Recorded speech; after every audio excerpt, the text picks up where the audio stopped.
بسم اللہ الرحمن الرحیم۔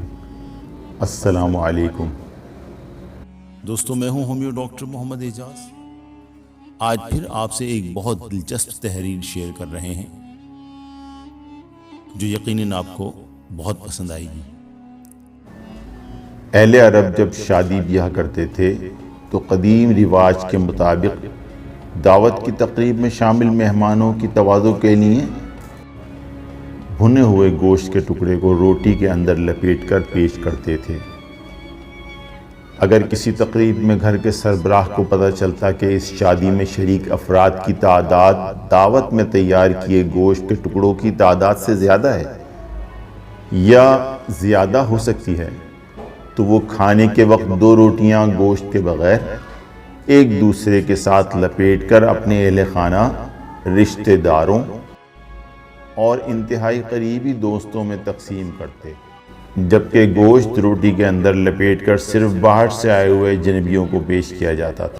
ایسا ہی ایک بار ایک غریب شخص کے ہاں شادی کی تقریب تھی، جس میں اس شخص نے دعوت کے دن احتیاطاً بغیر گوشت کے روٹی کے اندر روٹی لپیٹ کر اپنے گھر والوں، رشتہ داروں اور متعدد قریبی قابل بھروسہ دوستوں کو کھانے میں پیش کی، تاکہ اجنبیوں کو کھانے میں روٹی کے ساتھ گوشت مل سکے اور کسی بھی قسم کی شرمندگی سے بچا جا سکے۔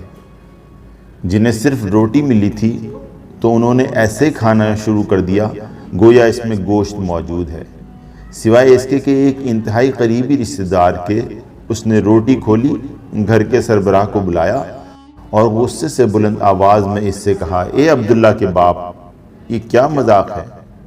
یہ تو روٹی گوشت کے بغیر ہے، میں تو آج کے دن ہرگز یہ نہیں کھاؤں گا۔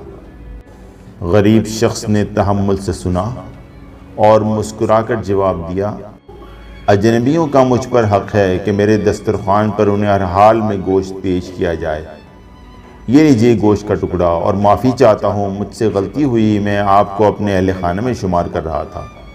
حکمت: ہمارے موجودہ دور میں ہم بہت سارے لوگوں پر بھروسہ کرتے ہیں، ان کو گھر کے فرد جیسا سمجھتے ہیں، یہ یقین رکھتے ہیں کہ یہ مشکل وقت میں ہمارے شانہ بشانہ کھڑے ہوں گے، ہماری پیٹھ پیچھے ہماری عزت کی حفاظت کرتے ہوئے ہر حال میں وفاداری نبھائیں گے، لیکن عین ضرورت کے وقت ہمارے اندازے غلط ثابت ہو جاتے ہیں۔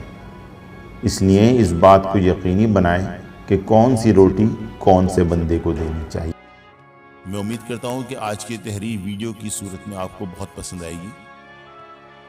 آپ سے گزارش کروں گا کہ اگر آپ نے ابھی تک میرے اس چینل کو سبسکرائب نہیں کیا تو سبسکرائب کر لیجیے، بیل آئیکن کے بٹن کو پریس کر دیجیے